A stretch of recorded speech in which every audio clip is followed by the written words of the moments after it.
My name is Kathy Brickner, and I am the Assistant Vice President of Facilities and Real Estate. So, my project was the Americans with Disabilities Act Door Project.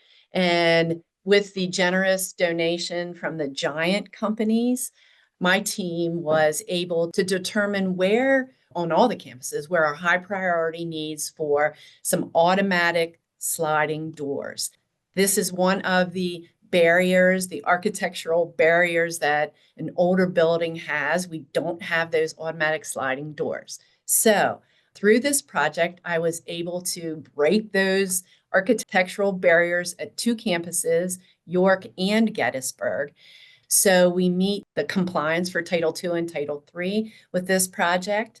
We were able to fully outfit two sets of sliding doors in the area of the hub in the Gettysburg campus and at the York campus entrance off of the main parking lot at the Leader building.